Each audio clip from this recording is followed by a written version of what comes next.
MDH चणा मसाला. आता छोले असो किंवा चवळी, पांढरे चणे असो किंवा काळे चणे, सगळं काही कमाल बने. MDH. शिवसेना उद्धव बाळासाहेब ठाकरे पक्षातून शिंदे शिवसेनेत राजकीय प्रवेश नित्यनियमाने होत आहेत. माजी महापौर दत्ता दळवी यांनी काल शिंदे शिवसेनेत प्रवेश केला. या प्रवेशासंदर्भात नेमकं दत्ता दळवी यांनी शिवसेना युबीटीला जो जय महाराष्ट्र करून शिंदे शिवसेनेत प्रवेश केलेला आहे, विक्रोळीमध्ये नेमकी काय परिस्थिती आहे. स्थानिक शिवसेना उद्धव बाळासाहेब ठाकरे पक्षाचे आमदार सुनील राऊत आहेत, आपण त्यांच्याशी थेट बोलणार आहोत. सुनील भाऊ, शिंदे शिवसेनेत शिवसेना युबीटीतून सतत प्रवेश होत आहेत असं म्हटलं जातंय की महापालिका निवडणुकींच्या पार्श्वभूमीवर अनेक माजी नगरसेवक त्यांच्या पक्षात जात आहेत. आता तर खुद्द माजी महापौर दत्ता दळवी हे शिंदे शिवसेनेत गेलेले आहेत. काय नेमकं घडलं, कशामुळे गेले, तुम्ही काही विश्लेषण करू शकाल का? नाही, एक पहा तुम्ही, गेले 3 वर्षामध्ये आमच्या पक्षातून मंत्री गेले, खासदार गेले, आमदार गेले, शिवसेना नेते पण गेले, पण आमच्या शिवसेनेला काय फरक पडला नाही. का आमची शिवसेना, बाळासाहेबांची शिवसेना, उद्धवजींची सेना ही आमची तळागाळातल्या शिवसैनिकांच्या विश्वासावरती चालते. आणि म्हणून तुम्हाला माहीत असेल की आज या मागच्या विधानसभेला किंवा लोकसभेला या महाराष्ट्रामध्ये महाविकास आघाडीचे 31 खासदार जिंकले आणि शिवसेनेचे विधानसभेला 20 आमदार जिंकले. ताकद पूर्ण लावली होती की एकही आमदार न जिंकावा. पूर्ण ताकद लावली होती, EVMची ताकद लावली होती, पैशांची ताकद लावली होती, लाडक्या बहिणीची ताकद लावली होती. तरी आमचे 20 आमदार जिंकले. आमचे काही आमदार 2000च्या फरकाने पडले, काही आमदार 5000च्या फरकाने पडले. आणि त्यामुळे आमचा विश्वास, कोण आले कोण गेले नव्हे, तर आमचा विश्वास या तळागाळातील शिवसैनिकांवर आमचा विश्वास आहे. त्यामुळे माजी महापौर गेला ना, 3 वेळा नगरसेवकपद दिलं त्यांना, मुंबईचा महापौर केलं, 3 वेळा स्टँडिंग कमिटी दिली. त्यांचा काय धंदा आहे हो, त्यांचा काय बिझनेस आहे. रत्नागिरी सिंधुदुर्गामध्ये त्यांची 2 हॉटेल आहेत. कशी बांधली, कुठल्या पैशांनी बांधली. या कन्नमवारमध्ये त्यांचे अनधिकृत असे 10 ते 12 गाळे आहेत. 10 ते 12 गाळे आहेत. कोणाच्या जीवावरती बांधले. बरं, त्यांना एक प्रश्न माझा जर तू विचाराल तर त्यांना विचारा, तुम्ही हा आमच्या ईशान्य मुंबईचे विभाग प्रमुख होता, तुम्हाला का काढलं विचारा. कारण त्यांना का काढलं त्यांचं कारण विचारा आणि माझ्याकडे या ते काय म्हणतात ते. नाहीतर तुम्हाला मी काही क्लिप ऐकवतो, अशा क्लिप आहेत की त्यांना काढावं नाही, त्यांना पक्षातून बाहेर त्यावेळीच फेकलं पाहिजे होतं. अशा अश्लील क्लिप आजही आमच्याकडे आहेत की त्या क्लिप आमच्या उद्धवजींकडे गेल्या, तरीसुद्धा उद्धवजींनी त्यांना पक्षातून बाहेर काढलं नाही, त्यांना ठेवलं. त्याच्यानं लोकसभेची जबाबदारी दिली, त्यांना उपनेतं केलं, त्यांना जे काय पाहिजे ते दिलं गेलं. परंतु त्यांचा इतिहास जर तुम्ही पाहिला, त्यांचा इतिहास फक्त त्यांची निष्ठा ही फक्त पैशांची आहे. ओनली मनी. बाकी कुठेही पक्षासाठी त्यांचं कार्य नाही. जिथे पैसे मिळतील, अहो आमच्या कॉर्पोरेशनला विचारा, ज्यांनी सीट दिल्या किती पैसे दिले विचारा ना. मुलुंडच्या नगरसेवकांना विचारा, ज्यांना सीट दिल्या. तो आमचा एक कोणत्या नगरसेवकाला सीट दिली होती मुलुंड ईस्ट म्हणून, 35 लाख रुपये घेतले हो त्यांनी. 35 लाख रुपये घेतले यांनी. आमच्या शाखा प्रमुखांच्या ह्याच्यासाठी सुद्धा त्यांनी पैसे घेतलेले आहेत. आणि ह्या सगळ्या गोष्टींमुळेच त्यांना त्यावेळी विभाग प्रमुख काढलं. कळलं का? त्यामुळे दत्ता दळवी गेल्याने आमच्या पक्षाला काळी मात्र फरक पडणार नाही. त्यांनी आम्हाला ऑफर ठेवली होती, मी नाही जात, माझ्या मुलाला शाखा प्रमुख करा आणि मला नेता करा. आता नेत्याची लायकी आहे का त्याची? लायकी आहे का नेत्याची त्याची व्हायची? त्याचे काही क्लिप दाखवतो, ऐकवतो काय बोलला होता एकनाथ शिंदेंना. मी ती क्लिप एकनाथ शिंदे नाही पाठवली. तो जे काय म्हटला की मी ते नाव शिवी घेत नाही, की आनंद दिघे असते तर ह्या एकनाथ शिंदेला चापकाच्या फटक्याने मारलं असतं. म्हणजे ह्याला घेऊन एकनाथ शिंदेची सुद्धा शरम नाही, एकनाथ शिंदेला सुद्धा ना. या असे बोलणारे माणसांना सुद्धा तुम्ही पक्षामध्ये तुमच्या घेतले जाता, त्यांनाही शरम नसेल बहुतेक, हा तर बेशरमच असेल, कळलं का? पण त्यांनाही शरम नसेल म्हणून त्यांनी पक्षामध्ये त्यांना घेतलं असेल. नाही, पण भाऊ त्या विषयावरही काल दत्ता दळवी यांना विचारलं त्यावेळेस त्यांचं असं म्हणणं होतं की अनावधानाने ते शब्द माझ्या तोंडून निघाले आणि उपमुख्यमंत्री एकनाथ शिंदे यांचं मन मोठं आहे त्यामुळे त्यांनी मला पक्षात प्रवेश दिला, सगळं विसरून. अनावधाने शिवी बाहेर पडली. आनंदी गे असते तर त्यांना चापकाच्या फटक्याने मारलं असतं, हे काय अनावधाने होत नाही, कळलं का? त्यामुळे तो विषय असा आहे की माझंच नव्हे तर संपूर्ण कन्नमवार वासियांचं एक प्रामाणिक मत आहे. काही लोकांनी फटाके आणले होते वाजवायला, मी म्हटलं नका वाजवू. फटाके आणले होते वाजवायला की आमची घाण गेली, आता आम्ही स्वच्छ झालो आहोत, आम्ही आता आमच्या पद्धतीने पक्ष बांधण्यासाठी आता आम्ही सगळे एकत्र आहोत. म्हणून आमच्या कन्नमवारच्या शाखेमध्ये शेकडो शिवसैनिक जमा झाले होते आणि सगळ्यांनी आनंद व्यक्त केला की आमच्याकडून ही घाण गेली, स्क्रॅप माल आमच्याकडून गेला. आणि तो स्क्रॅप माल कोणी घेतला? आता पण त्यांच्याबरोबर कोण गेलं? एक तर आमचा एक माजी शाखा प्रमुख प्रभू गोवर स्क्रॅप माल, तो राजेश साई मुलुंड स्क्रॅप माल, तो आनंद शेलार कोंढरी स्क्रॅप माल, आमच्या भांडूपचा एक शाखा प्रमुख गेला स्क्रॅप माल.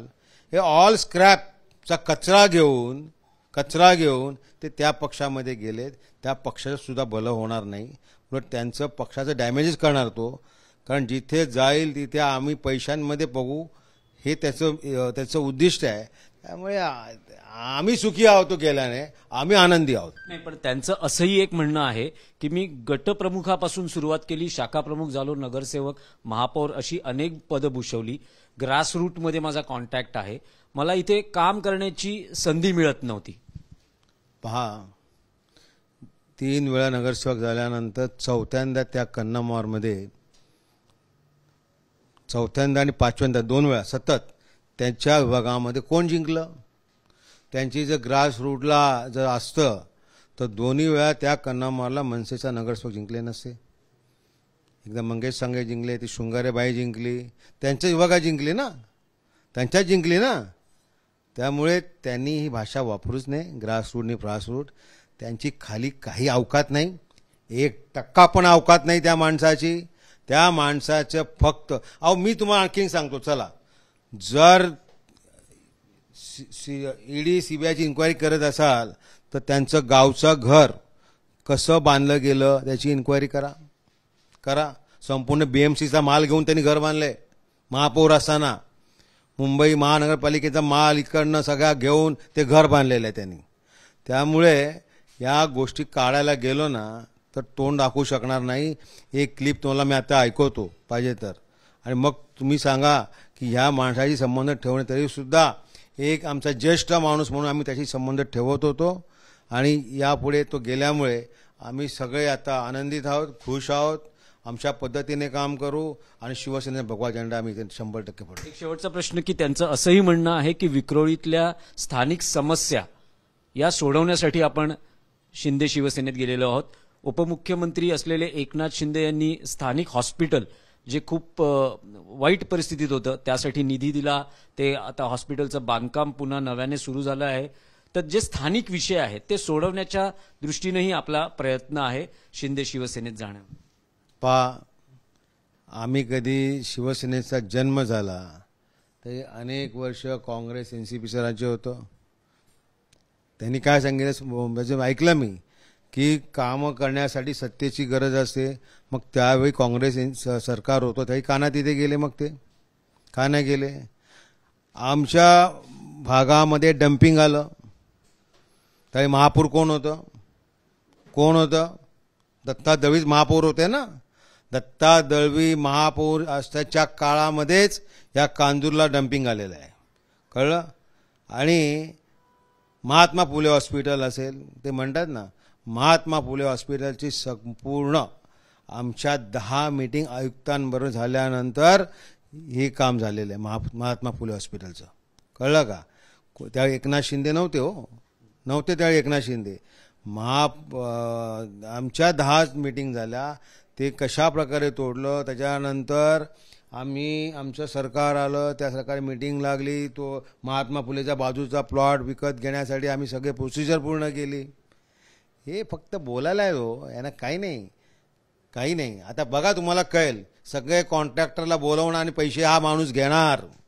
सगळे कॉन्ट्रॅक्टरला घेणार, जेवढे कामं चालू आहेत ना या विक्रोळी ह्याच्यामध्ये, सगळ्या कॉन्ट्रॅक्टरला बोलवणार, कोणाला फोन लावून देणार आणि हे पैसे घेणार. यांचं उद्दिष्ट फक्त पैशांशी आहे, बाकी काही नाही. एक शेवटचा अगदी थोडक्यात मला उत्तर हवं आहे की महापालिका निवडणुका आहेत.